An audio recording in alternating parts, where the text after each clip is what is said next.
Character mature हो जाता है और डायरेक्टर के हिसाब से उसमें चीज़ें जोड़ता रहता है, घटाता रहता है। सबसे पहली बात जो मैं आपसे पहले भी कहा हूँ वो चीज़ इंपॉर्टेंट है, दिमाग में रखिए। आप अपने दिमाग में कोई प्री कंसीव्ड आइडियाज़ या नोशन मत रखिए, ये आपके काम को ख़राब करता है। आप मानिए कि जो हो रहा है पहली बार हो रहा है, यहाँ हो रहा है और अभी हो रहा है।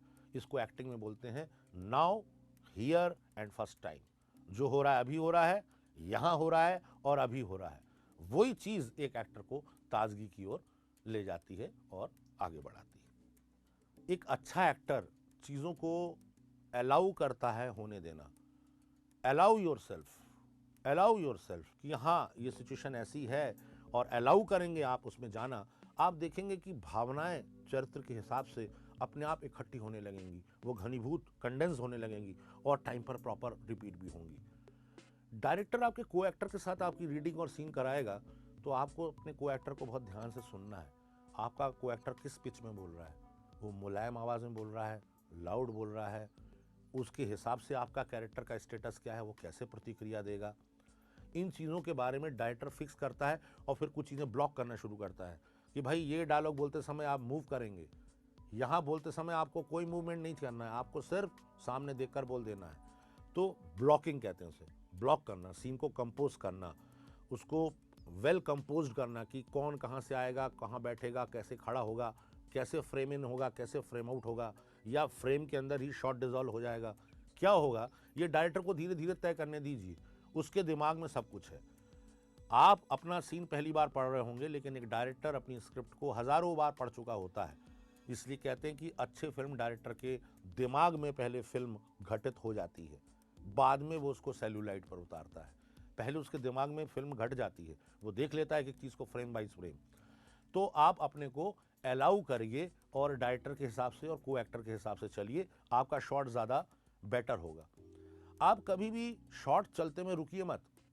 हो सकता है कि आप गलती कर गए हो, कोई लाइन गलत बोल दी हो, या आपने कुछ ऐसी चीज़ बोल दी हो जो स्क्रिप्ट में नहीं है, लेकिन अगर डायरेक्टर और कैमरामैन ने कट नहीं बोला है, आपको शॉट रोकने का कोई अधिकार नहीं। आप करते जाइए जब तक डायरेक्टर हॉल्ट ना बोले। हॉल्ट तो रुक जाइए, फिर से करेंगे तो करिए, लेकिन आप अपनी तरफ से मत रुकिए। एक और आपको सूत्र देता हूँ, कभी भी इंडस्ट्री में कोई रोल आपको मिलता है, हो सकता है वो रोल इस तरह का है कि आप उसको ना करना चाहते हो या आपकी स्थिति नहीं है करने की, लेकिन कभी भी ये नहीं बोला जाता है कि नहीं मैं ये रोल नहीं कर सकता। आप हमेशा ये संभावना बनाए रखिए कि अभी शायद ये नहीं हो सकता, लेकिन बाद में देखते हैं सर क्या होता है। एक पॉसिबिलिटी बना के रखिए और आप अपने डायरेक्टर को सेटिस्फाइड कीजिए। कभी आप शॉट देते समय ये मत सोचिए कि ऑडियंस इससे कैसे सेटिस्फाइड होगी। ऑडियंस बाद में देखेगी, अभी उसको कौन देख रहा है, सबसे पोटेंशियल ऑडियंस कौन है, वो डायरेक्टर है। तो आप डायरेक्टर की बात पे चलिए, कभी मना मत कीजिए। और हाँ, अगर कभी आपको चोट लग गई या कोई दुर्घटना घट गई तो वो टेक्निकली शॉट रोका ही जाएगा, लेकिन हमें अपनी तरफ से शॉट को नहीं रोकना है। और एक आखिरी बात इस सेगमेंट की, जब कट बोला जाता है तो अपने आप को इमोशनली और फिजिकली तुरंत कट मत कर लीजिए सीन से, बल्कि उसी मूड में थोड़ी देर रहिए। कोई सीन है, आप चल रहा है, बोला गया कट, आप उसी मूड में रहिए फ्यू सेकंड्स। डायरेक्टर को एडिटिंग में बहुत मदद मिल जाएगी। कई नए एक्टर क्या होते हैं, कट बोलते ही वो दुनिया से बाहर चले जाते हैं, ऐसा लगता है मंगल ग्रह की यात्रा पे चले गए, फ्रेम आउट ही नहीं होते, वो ऐसा लगता है कि इस दुनिया से ही स्विच ऑफ हो गए। ऐसा करना बहुत घातक है, कि उसकी इससे चरित्र की कंटिन्यूटी चली जाती है, उसका कंसंट्रेशन चला जाता है, और कंसंट्रेशन और कंटिन्यूटी नहीं रहेगी तो आप कितना भी विजुलाइज करें वो कम्युनिकेट नहीं होता। क्योंकि याद रखिए, छोटी छोटी चीज़ें मिलकर ही बड़ी चीज़ें बनाती है। बड़ी बिल्डिंग कुछ नहीं होती, उसकी यूनिट एक ईंट होती है। एक ईंट के ऊपर दूसरी ईंट सही रखी जाएगी और बीच का मसाला सही होगा और बीच में आयरन रॉड डली होगी, वो बिल्डिंग सही है। अगर आप सोचें कि रातों रात एक 100 मंजिल ऊंची इमारत बना दें, ऐसा कुछ होता नहीं है। उसका ग्राफ बनाना पड़ता है, टेक्निकल डिटेलिंग बनानी पड़ती है, उसके खतरे क्या हैं, उसकी संभावनाएं क्या हैं, ये सोचना पड़ता है। तो एक्टिंग भी बिल्डिंग एक कैरेक्टर है। जैसे हम एक बिल्डिंग को बनाते हैं, वैसे हम एक कैरेक्टर को बनाते हैं, एक चरित्र को साकार रूप देते हैं और दर्शक के सामने वो एक ठोस सच्चाई के रूप में प्रकट होता है। कुछ और महत्वपूर्ण चीज़ें जैसे रिदम, टेम्पो, पेस। रिदम, लय। अब लय कई तरह की लय, एक तो चरित्र की लय, चरित्र की लयात्मकता, दूसरा सीन का रिदम, उसकी लयात्मकता, तीसरा पूरी फिल्म का रिदम। तो कैरेक्टर का रिदम, सीन का रिदम, पूरी फिल्म का रिदम, वो किस लय में चल रहा है, उसकी लय क्या है, मीटर क्या है, उससे पता चलता है। क्योंकि कई डायलॉग ही ऐसे होते हैं जो बड़े रिदमिक होते हैं। जैसे वीर ज़ारा की जो आखिरी स्पीच है शाहरुख खान की अदालत में, मैं कैदी नंबर 786, वो दरअसल एक रिदमिक स्पीच है। वो रियलिस्टिकली बोला गया है, लेकिन उसमें एक ख़ास तरह की रिदम है। अभी फिल्म आई थी जो आखिरी यश चोपड़ा की, जब तक है जान, उसमें कई लंबे लंबे संवाद शाहरुख खान के ऐसे हैं जिसमें वो जब तक है जान, जब तक है जान, जब तक है जान बाद में रिपीट होता है। जैसे शेर व शायरी में एक काफिया होता है, मक्ता होता है और मतला होता है, तो वो वैसे बार बार एक स्टैंजा की तरह रिपीट होता है और वो फिल्म का एक साउंड बन जाता है और वही फिल्म का नाम हो जाता है। चाहूँगा मैं तुम्हें तब तक जब तक है जान में जान, जब तक है जान, ना भूलूंगा तेरी ये खूबसूरती, ना भूलूंगा तेरी अदाएं, ना भूलूंगा ये दुश्वारियाँ, चाहे ज़माना दे मुझे लाख इल्ज़ाम, जब तक है जान, जब तक है जान। अब ये रिदम है, इस रिदम को अगर एक्टर नहीं पकड़ेगा तो बहुत ख़राब लगेगा। वो अगर उसको खड़ा खड़ा खड़ा बोलेगा तो बहुत ख़राब लगेगा। दूसरी चीज़ है टेम्पो। टेम्पो क्या है? बोलते हैं इस सीन का टेम्पो फास्ट है। टेम्पो और पेस दोनों मिली जुली चीज़ें हैं। टेम्पो करना मतलब किसी चीज़ की गति को बढ़ाना, पेस भी गति से जुड़ी हुई है। तो अब मान लीजिए कैरेक्टर ही आपका दिया गया है, सीन दिया गया है कि डायरेक्टर बोलता है कि दौड़ते हुए आइए और दौड़ के आके बोलिए कि अरे चलो चलो वहाँ मोहल्ले में झगड़ा हो गया है और पुलिस को कॉल करो, देखो नहीं तो वो उसको मार डालेंगे। अब इस सीन को कोई भी डायरेक्टर या एक्टर ऐसे नहीं कर सकता कि चलो चलो वहाँ मोहल्ले में लड़ाई हो रही है, शायद खून हो जाएगा, पुलिस को बुलाओ। ऐसा लगेगा कि कोई पागल बोल रहा है, उसको मालूम ही नहीं कि क्या हो रहा है। उसको बोलना ही पड़ेगा, अरे भाई क्या कर रहे हो यहाँ पर, जल्दी चलो, मोहल्ले में झगड़ा हो रहा है, वो उसको जान से मार देंगे, पुलिस को फोन करो। तो बोलने का टेम्पो, बोलने का रिदम, बोलने का पेस, ये सब फास्ट है। सीन में जो फिजिकल एक्टिविटी होगी वो भी बहुत फास्ट होगी। आदमी दौड़ते हुए आ रहा है, ना कि एक जगह बैठा है या खड़ा है। तो physical tempo and pace, emotional tempo and the pace and the technical tempo and the pace will compose together, और ये मिलकर एक दृश्य की संरचना को बनाते हैं, जिसे हम technically structure of a scene भी कहते हैं। इस मामले में हमेशा अपने डायरेक्टर को पूछ लीजिए कि सर इस सीन का टेम्पो या रिदम आप किस तरह से चाह रहे हैं। अगर आप ऑडिशन देने गए हैं तो ऑडिशन आर्टिस्ट जो देख रहा है, कास्टिंग डायरेक्टर है, कैमरा ऑपरेटर है, उससे पूछ लीजिए। और हाँ, कैमरा ऑपरेटर से ही पूछें कि सर मेरा शॉट क्या है। डायरेक्टर से सीधे पूछने ना जाएं, क्योंकि कैमरा देखना कैमरामैन का काम है, डायरेक्टर का काम नहीं है। इसलिए आप बहुत विनम्रता से जाके पूछ लीजिए, सर मेरा मिड शॉट है, लॉन्ग शॉट है, क्लोजअप है, मैं उस हिसाब से थोड़ा कर देता हूँ, बता दीजिए प्लीज़। आप अपने काम के बारे में कॉन्फिडेंट हैं और दूसरे के दिए हुए निर्देशों और इंस्ट्रक्शंस को पूरी तरह से फॉलो करते हैं, तब आप एक प्रोफेशनल एक्टर हैं। एक्टर यानी कि अच्छे एक्टर कई श्रेणियों के होते हैं। अच्छे एक्टर बड़े लंबे चौड़े हैंडसम खूबसूरत भी हो सकते हैं। अच्छे एक्टर मीडियम हाइट के भी हो सकते हैं। अच्छे एक्टर शॉर्ट हाइट के भी हो सकते हैं। अच्छा एक्टर हो सकता है बहुत दुबला हो, या हो सकता है कि वो काफ़ी मोटा हो, या हो सकता है कि रंग सांवला है, या हो सकता है कि बहुत गोरा हो, कॉम्प्लेक्शन। ये हमारी पर्सनल चीज़ें हैं। दरअसल इसका एक्टिंग से कोई संबंध है नहीं। अगर आप हमारी फिल्म इंडस्ट्री को देखेंगे तो आप पाएंगे कि जो प्रकार मैंने आपको बताए हैं, ऊंचे, बौने, खूबसूरत, गोरे, दुबले, काले, हर तरह के अच्छे अभिनेता और अभिनेत्रियां हर समय हमारे युग में इंडस्ट्री के मौजूद रही हैं। हमारी अधिकतर हीरोइनें तो जो बहुत सुपरस्टार रही हैं वो सांवली ही रही हैं, क्योंकि शुरू शुरू में साउथ से हीरोइनें आती थी।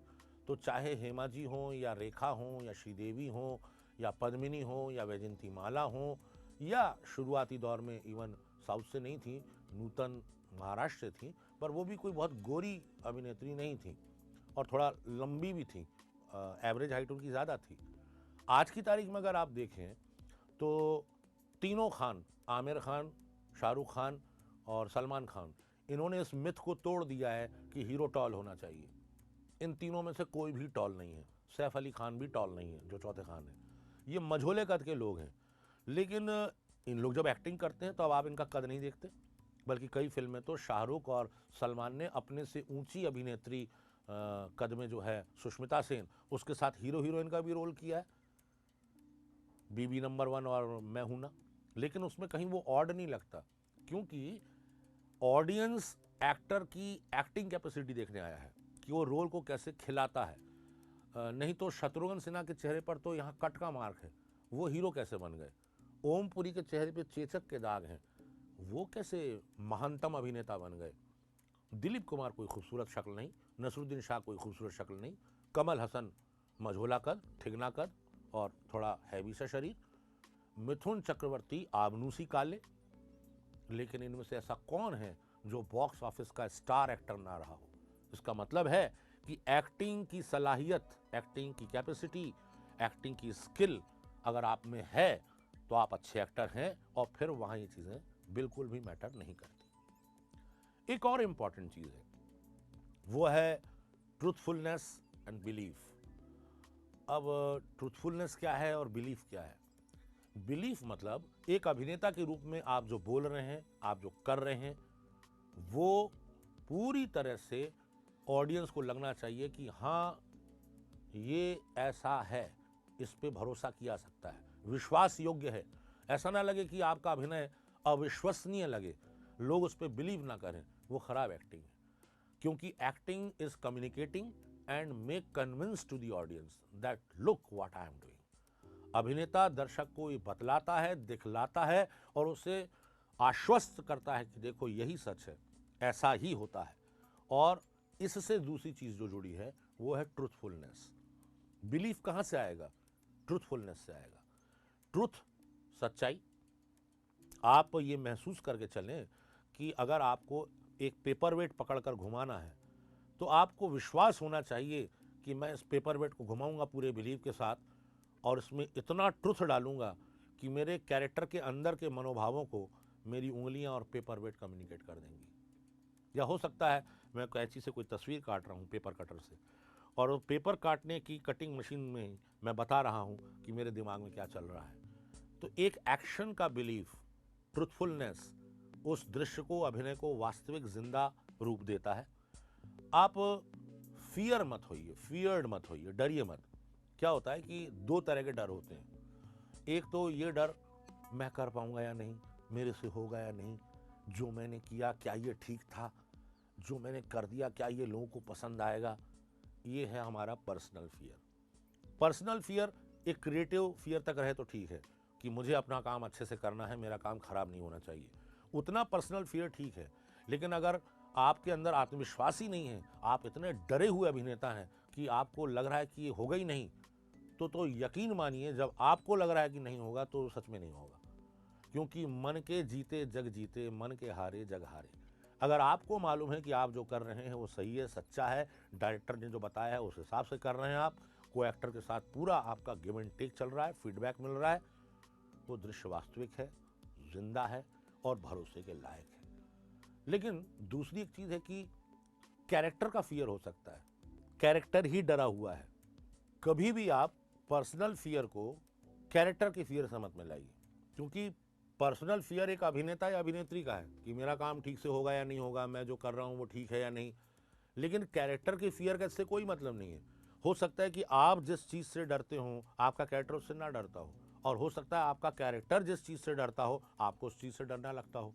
तो इन दोनों चीजों को बहुत मार्क के साथ अलग रखिए।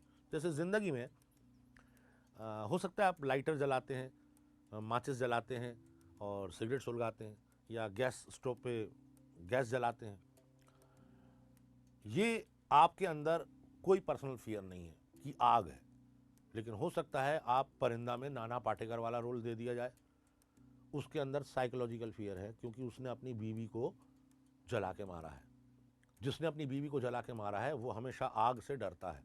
तो उस फिल्म में कई ऐसे दृश्य हैं जहां जैसे ही आग आता है वो पगला जाता है, वो डर जाता है, और क्लाइमेक्स के सीन में उसको जैकी श्रॉफ इस तरह से डरा डरा के आग से ही आग में ही जलाकर मार देते हैं उस चरित्र को। कई कैरेक्टर ऐसे होते हैं जो अपने अंदर के दुनिया को दूसरे के सामने बताने से डरते हैं। ऐसे कई कैरेक्टर होते हैं और हो सकता है कि आप अपने बारे में बताने से बिल्कुल ना डरते हो कि मेरे साथ क्या गलत हुआ है, क्या सही हुआ है। तो एक्टर का पर्सनल फियर और कैरेक्टर का पर्सनल फियर, ये दोनों अलग अलग चीज़ें हैं। इसको कभी मगअप मत कीजिए, मिक्स मत कीजिए। आपका परफॉर्मेंस ज़्यादा ट्रुथफुल, ज़्यादा बिलीवफुल हो जाएगा। एक्टिंग में कभी कभी बहुत इंपॉर्टेंट हो जाता है कि आपको कोई एक्टिंग करनी ही नहीं है। सही मायनों में मेरा तो ये मानना है कि आपको एक्टिंग नहीं करनी है,